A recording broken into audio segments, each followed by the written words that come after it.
Well, Donald Trump proudly admitted to his own hypocrisy and dishonesty on national television. Whoa. This was, of course, during the CNN town hall that we've been reviewing extensively on today's show.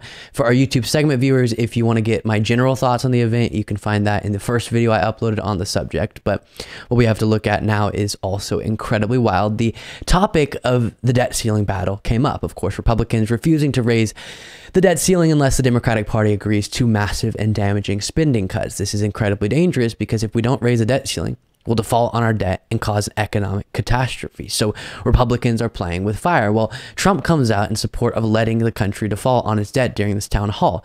Now we'll get to the moment when he admits to his own dishonesty, but first, for some important context, where he says Republicans, if Democrats don't go along with their wacky spending ideas, should throw us into an economic disaster. Take a look. What do you think about the United States' current debt situation, and how can we move forward?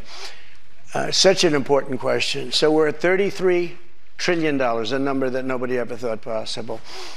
When we had our economy rocking and rolling just prior to COVID coming in, like literally, we were making a fortune. And oil, we were going to make so much money from oil, we were going to start paying off debt.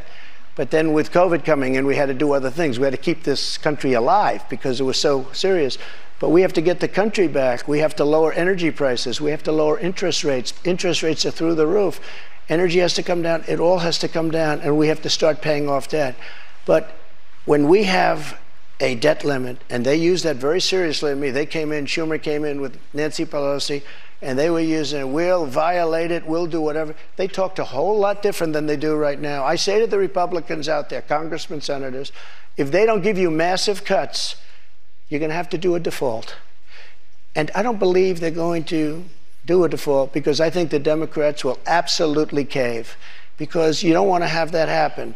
But it's better than what we're doing right now because we're spending money like drunken sailors. So just to be clear, Mr. President, you think the U.S. should default if the White House does not agree to the spending cuts Republicans are demanding? You might as well do it now because you'll do it later. Because we have to save this country. Our country is dying. Our country is being destroyed by stupid people, by very stupid people. I'll explain in depth why what he said there is absolutely nuts and wrong in so many ways, but first here's him admitting he doesn't actually have any principles on this. Save this country. Our country is dying. Our country is being destroyed by stupid people, by very stupid people. You once said that using the debt ceiling as a negotiating wedge just could not happen. You said that when you were in the Oval Office. That's when I was president. So why is it different now that you're out of office? Because now I'm not president.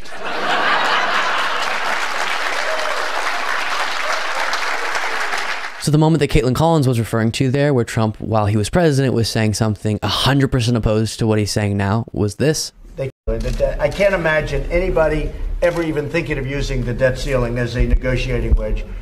When I first came into office, I asked about the debt ceiling, and I understand debt ceilings, and I certainly understand the highest rated credit ever in history and a debt ceiling. And I said, I remember to Senator Schumer and to Nancy Pelosi, would anybody ever use that to negotiate with? They said, absolutely not. That's a sacred element of our country. So then in the town hall clip, he's just proudly and confidently proclaiming that he is a hypocrite. When he's president, he said that the debt ceiling should never be used as a negotiation wedge. Now he's encouraging Republicans to use it as a negotiation wedge. It's so important that we remember moments like that one when we're told by people like Trump that they believe something, because so often they believe nothing other than what will help them most in any given moment. And even though in a sense it's so crazy that it's funny, it's also sickening, because how do we engage with someone who that shamelessly has no principles, that shamelessly doesn't care about being logically inconsistent? Because if you at least try to make sure you're honest and logically consistent, then we can disagree but try to come to some sort of understanding about one another. But if you change your purported principles every 5 seconds and can't stick to any sort of logic, then how do we engage or discuss compromise or anything?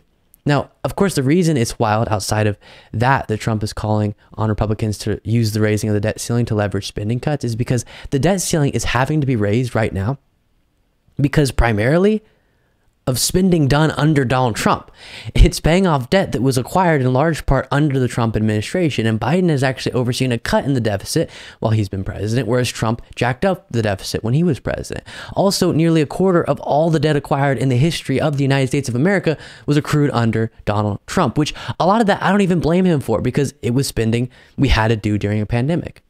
Of course, we were going to have to add a lot to the debt during an economic crisis, but Trump also ballooned the deficit because of his tax cuts that benefited the wealthy disproportionately, and Republicans had no problems with that. But now that it's time to pay the bills, Republicans are standing in the way. And this is yet another reminder of what we talk about often. Republicans are good at one thing: branding. They've convinced countless people that Democrats are the irresponsible spenders and are bad for the economy, while Republicans are the opposite, even though that's just not the case, both recently, as I've mentioned, but also historically. I've gone through this before, but let me do it again, breaking down the economy and debt deficit record comparison. Economic performance of the United States under Democrats versus Republicans, when looking at the primary variables that we use to judge economic performance since World War II, the economy has performed significantly better under Democratic presidents than Republican presidents, whether it be job growth, unemployment, GDP growth. So noticeable and significant that economists can't explain it all away by the reality that different economic times will be present when a president comes into office.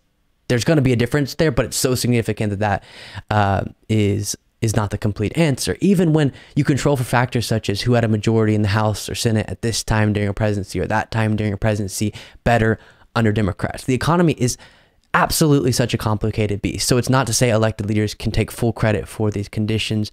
But when you have decades of a pattern that can be observed, at least Republicans are definitely wrong that they manage the economy better. But then you might ask, or you might say, I should say, that's because Democrats spend a bunch of money and the Republicans have to come in and reel things in.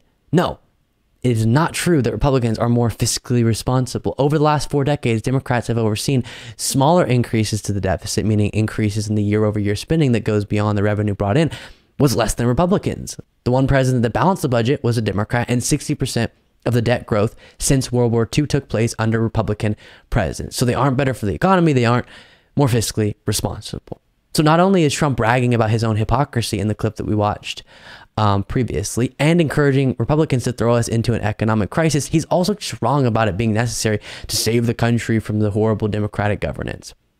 There's so much from this town hall that I'm just not going to have time to cover, but to be honest, it was just a bunch of Trump's normal lies, so you aren't missing much. Let me know what you think of all of this.